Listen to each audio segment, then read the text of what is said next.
नमस्कार दोस्तों, मैं अंशुल जैन आप सभी का अंशुल जैन ऑनलाइन क्लासेस में एक बार फिर से स्वागत करता हूं। आज हम सभी छत्तीसगढ़ का आर्थिक सर्वेक्षण 2019-20 में अध्याय नंबर 4 मूल्य एवं सार्वजनिक वितरण प्रणाली के बारे में जानकारी हासिल करेंगे। ये हमारा वीडियो नंबर 5 है। इसके पहले 4 वीडियो आ चुके हैं। जिसने भी अभी तक वो वीडियो नहीं देखा है, कृपया वो वीडियो भी देख लें ताकि आपको आगे किसी भी प्रकार की दिक्कत ना हो।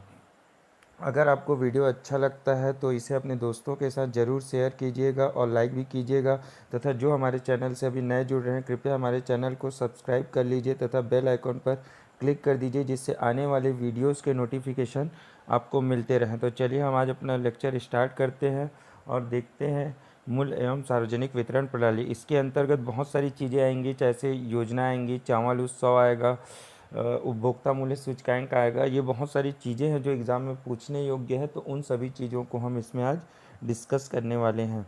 तो पूरा लास्ट तक बने रहिएगा, जिससे आपको सभी चीज़ें क्लियर हो जाए और एग्ज़ाम में कुछ भी अगर पूछता है तो आपको दिक्कत ना हो।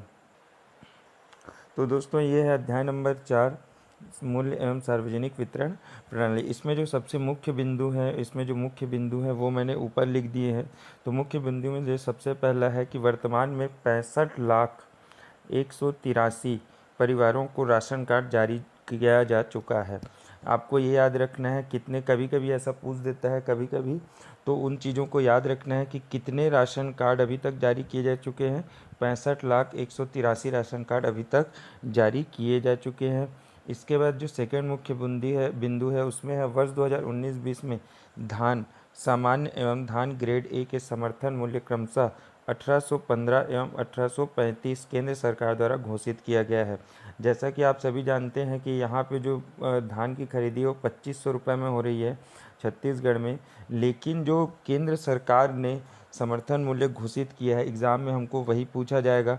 तो जो सामान्य धान है उसके लिए 815 रुपये तथा जो ग्रेड ए टाइप की धान है उसके लिए 1835 रुपये केंद्र सरकार द्वारा समर्थन मूल्य रखा गया है। अब इसके बाद आता है उपभोक्ता मूल्य सूचकांक। उपभोक्ता मूल्य सूचकांक में क्या क्या होता है कि इसे कौन जारी करता है। उपभोक्ता मूल्य सूचकांक को जो जारी करता है वह केंद्रीय सांख्यिकी प्रणाली भारत सरकार द्वारा, अर्थात जो केंद्र सरकार होगी उसकी एक संस्था है केंद्रीय सांख्यिकी प्रणाली, उसके द्वारा उपभोक्ता मूल्य सूचकांक जारी किया जाता है। अब ये कब कब जारी किया जाता है? प्रत्येक माह जारी किया जाता है, मतलब महीने में, मतलब साल में, ये बोलें कि साल में कितनी बार जारी किया जाता है उपभोक्ता मूल्य सूचकांक? 12 बार जारी किया जाता है। ये इसको कितने क्षेत्रों में जारी किया जाता है? 3 क्षेत्रों में, ग्रामीण, नगरीय और संयुक्त। ग्रामीण, नगरीय और संयुक्त। संयुक्त मतलब ग्रामीण और नगरीय दोनों को मिला के जो क्षेत्र बनता है उसको हम लोग क्या बोलते हैं? संयुक्त क्षेत्र। तो इसे जो उपभोक्ता मूल्य सूचकांक है उसे 3 क्षेत्रों में जारी किया जाता है। तो इसको तो हमेशा हमने देखा, अभी मैंने बताया कि हर माह जारी किया जाता है, लेकिन अपने को सिर्फ एक माह का याद रखना है जो है दिसंबर 2018, और अगर आपको 2019 का याद रखना है तो नवंबर 2019 का याद रखना है। ये हाईलाइटेड है, इसलिए इनको अपने को याद रखने की ज़रूरत है। भारत और छत्तीसगढ़ दोनों का दिया हुआ है। तो सबसे पहले हम भारत का देख लेते हैं। तो 2018, दिसंबर 2018 की स्थिति में भारत में जो ग्रामीण क्षेत्र का उपभोक्ता मूल्य सूचकांक था वो कितना था? 142.1 था। जबकि नगरीय क्षेत्र का जो उपभोक्ता मूल्य सूचकांक है वो कितना है? 138.0 है। कितना है? 138.0 है। इसके बाद संयुक्त क्षेत्र में देखें तो कितना है? 140.2 है। कितना है? 140.2 है। इसके बाद छत्तीसगढ़ में अगर आप इसी को देखते हैं दिसंबर 2018 की स्थिति में, तो छत्तीसगढ़ में ग्रामीण क्षेत्र का जो उपभोक्ता मूल्य सूचकांक था वो कितना था? 140.1 था। छत्तीसगढ़ में कितना था उपभोक्ता मूल्य सूचकांक? 140.1 था। नगरीय क्षेत्र में अगर आप इसको देखेंगे तो 138.1 है। जबकि संयुक्त क्षेत्र में ये क्या है? 139.3 है। कितना है? 139.3। अर्थात मैं ये बोल दूं कि इन दोनों का जो इन दोनों का जो एवरेज होगा वही क्या होगा, मेरा संयुक्त क्षेत्र का उपभोक्ता मूल्य सूचकांक हो जाएगा। इसके बाद मैं देखता हूँ नवंबर 2019 का भारत के सापेक्ष में। तो भारत के सापेक्ष में जो नवंबर 2019 में है वो ग्रामीण इलाकों में है 149.9, अर्थात 149.9 है। उपभोक्ता मूल्य सूचकांक नगरीय क्षेत्र में 147 है, जबकि संयुक्त क्षेत्र में आप इसको देखें तो 148.6 दर्ज किया गया है। छत्तीसगढ़ में 146.1 है। कितना है छत्तीसगढ़ में? ग्रामीण क्षेत्र का 146.1, नगरीय क्षेत्र का 146.5, जबकि संयुक्त क्षेत्र का 146.3। अर्थात आपको एक चीज़ याद रखनी है जो याद करने में बहुत ही सहायक होंगी। ग्रामीण क्षेत्र का उपभोक्ता मूल्य सूचकांक क्या होता है, ज़्यादा होता है, जबकि नगरीय क्षेत्र का क्या होता है, कम होता है। दूसरी चीज़, इन दोनों का जो एवरेज होगा वही क्या होगा, संयुक्त क्षेत्र का होगा। तो ये आपको याद रखने में बहुत ही आसानी होगी। इसके बाद कुछ और मेन पॉइंट्स है। उचित मूल्य की दुकानें। उचित मूल्य की दुकानें कौन चलाता है? ये राज्य सरकार द्वारा चलाई जाती है, जिसमें आपको राशन वगैरह भी प्राप्त होता है। तो इसमें क्या क्या है, राज्य में से सार्वजनिक वितरण प्रणाली के अंतर्गत अक्टूबर 2019 की स्थिति में, ये किसके बता रहा हूँ मैं, अक्टूबर 2019 की स्थिति में कितने उचित मूल्य दुकानें हैं? तो शहरी क्षेत्र में 1261 है, जबकि ग्रामीण क्षेत्र में 11,045 है। कितना है? शहरी क्षेत्र में 1261 है छत्तीसगढ़ में, जबकि ग्रामीण क्षेत्र में 11,045 है। और अगर इन दोनों को अपन जोड़ दें तो कुल आपका निकल के आता है 12,306। कितना आता है? 12,306। ये क्या है? शहरी क्षेत्र और ग्रामीण क्षेत्र और टोटल उचित मूल्य की दुकानों का आंकड़ा है। आंकड़े पूछते हैं, बीच में डैम का आंकड़ा पूछ दिया था, जो आगे मैं आपको बताऊंगा, आने वाले अध्याय में आपको मिलेगा। उपभोक्ता मूल्य सूचकांक भी बीच में पूछ दिया था। तो इन सब चीज़ों को आपको याद रखनी है, जिससे आगे किसी भी प्रकार की आपको दिक्कतों का सामना ना करना पड़े। चलिए आगे चलते हैं।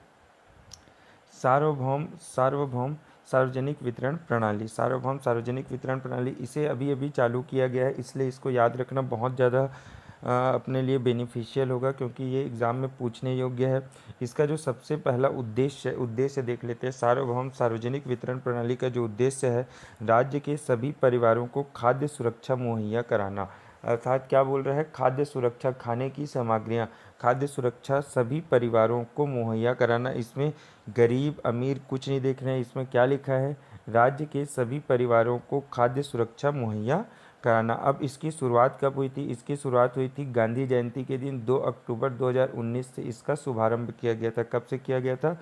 2 अक्टूबर 2019 से, अर्थात पिछले साल गांधी जयंती में सार्वभौम सार्वजनिक वितरण प्रणाली की शुरुआत की गई थी। इसके बाद अपन देखते हैं क्या, समर्थन मूल्य। समर्थन मूल्य दोस्तों मैं आप लोगों को दिखा देता हूँ डायरेक्टली।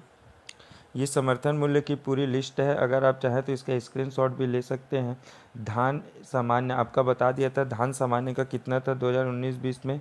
1815 था, जबकि धान ग्रेड ए का कितना था? 1835। इसमें बहुत सारे दिए हैं, आपको बहुत सारे याद नहीं रखने हैं। जो मेन चीज़ें हैं मैं आप लोगों को बता देता हूँ। धान सामान्य और धान ग्रेड ए तो आपको बता दिया। इसके बाद आपको याद रखना है बाजरा।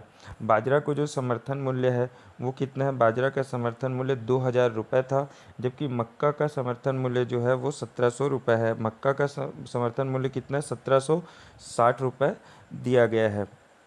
इसके बाद आपको जो पूछता है वो पूछता है सोयाबीन का। तो सोयाबीन का जो समर्थन मूल्य है वो कितना है? 3710। कितना है? सोयाबीन का समर्थन मूल्य 3710 रुपये है, सोयाबीन का समर्थन मूल्य।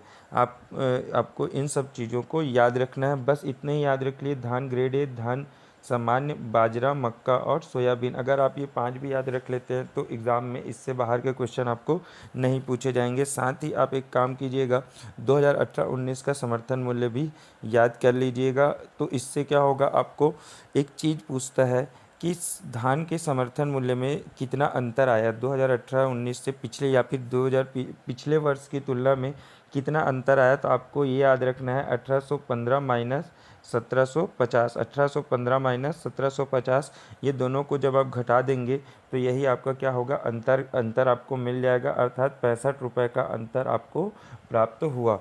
तो आपको ऐसी चीज़ें भी याद रखनी है। तो इसीलिए आप इसका स्क्रीनशॉट ले लीजिए और इसका सभी का अंतर जिसका जिसका मैंने बताया है उसका अंतर साथ में 2018-19 का भी आपको याद रखना है, जिससे आपको किसी भी प्रकार की दिक्कत नहीं होगी। तो चलिए आगे चलते हैं और देखते हैं आगे की चीज़ें भी। अब ये जो मैंने एक पॉइंट लिखा है इसे अभी अभी जो पीएससी का एग्ज़ाम हुआ था फरवरी में, उसमें ये क्वेश्चन पूछा गया था। ठीक है, जिसने भी मेरा पिछले बार का लेक्चर देखा होगा उसने ज़रूर इस चीज़ को बनाया होगा। ठीक है, तो इसमें देखिए खरीफ वर्ष 2017-18 में धान खरीदी की समस्त व्यवस्था को कंप्यूटरीकृत किया गया था।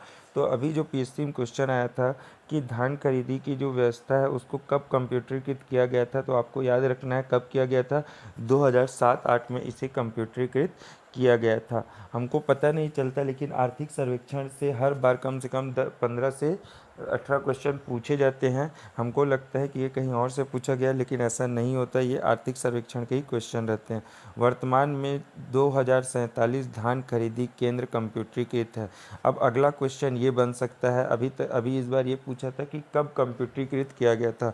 अब अगला क्वेश्चन जो नेक्स्ट लेवल पे ये बन सकता है कि कितने केंद्र कंप्यूटरीकृत हैं। तो आपको याद रखना है कितने केंद्र कंप्यूटरीकृत है। 2047 केंद्र जो हैं वो कंप्यूटरीकृत किए जा चुके हैं। ठीक है, अब इसके बाद चावल उत्सव का मेन उद्देश्य क्या है। राशन सामग्री के वितरण की नियमित निगरानी के लिए। आपको पता है कि सभी परिवारों को राशन सामग्री किया जाता है, वितरण किया जाता है।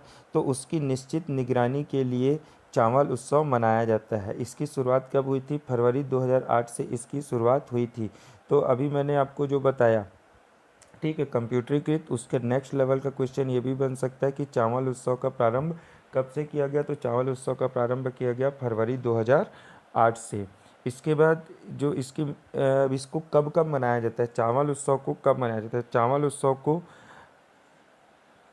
जहाँ उचित मूल्य की दुकान है, कहाँ, जहाँ जहाँ पर उचित मूल्य की दुकान है और साप्ताहिक बाजार होता है, वहाँ प्रत्येक माह की 6 तारीख के बाद लगने वाले बाजार के दिन, अर्थात हर माह 6 तारीख के बाद जो पहला बाजार आएगा उस दिन इसको क्या किया जाता है, चावल उत्सव को मनाया जाता है। साथ ही साथ जब कुछ चीज़ें जैसे उचित मूल्य की दुकान जहाँ नहीं है, ठीक है, वहाँ क्या होता है, उचित मूल्य की दुकान जहाँ नहीं है या फिर जहाँ साप्ताहिक बाजार नहीं लगता, डेली लगता है, बहुत सारे शहरों में डेली लगता है, तो वहाँ के लिए आपको याद रखना है कि बाकी जगहों पर हर महीने की 7 तारीख को इसको मनाया जाता है।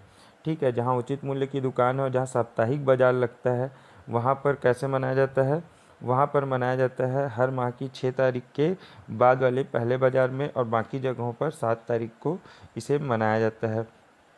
इसके बाद देखते हैं कॉल सेंटर। कॉल सेंटर पारदर्शिता तथा जन भागीदारी बढ़ाने के लिए, इसका उद्देश्य क्या है, कॉल सेंटर का पारदर्शिता तथा जन भागीदारी बढ़ाने के लिए इसका उद्देश्य है। जनवरी 2008 से इसे प्रारंभ किया गया था। इसे कब प्रारंभ किया गया था, जनवरी 2008 से इसे प्रारंभ किया गया था। तो आपको ये चीज़ें भी याद रखनी है। अब इसके बाद उज्ज्वला योजना। उज्ज्वला योजना आपको याद होगा, प्रधानमंत्री उज्ज्वला योजना जो चालू किया गया था, जिसके अंतर्गत फ्री में गैस कनेक्शन दिया जा रहा था बीपीएल परिवार वालों को। तो इसमें अभी तक कुल कितने गैस कनेक्शन दिए जा चुके हैं, छत्तीसगढ़ में 29.06 लाख गैस कनेक्शन दिए जा चुके हैं। तो आपको ये चीज़ें याद रखनी है। आपको मैंने सभी चीज़ें क्लियर कर दी है। इसी के साथ हमारा ये लेक्चर अभी समाप्त होता है और ये अध्याय भी आपका ख़त्म हो जाता है। इसमें इतनी महत्वपूर्ण चीज़ें थी जो मैंने आपको अभी तक बता दी है। अगर आपको वीडियो अच्छा लगा हो तो कृपया अपने दोस्तों के साथ शेयर कीजिए, लाइक कीजिए और हमारे चैनल को सब्सक्राइब कीजिए, जिससे आने वाले वीडियोस के नोटिफिकेशन आपको मिलते रहेंगे। तो थैंक यू दोस्तों।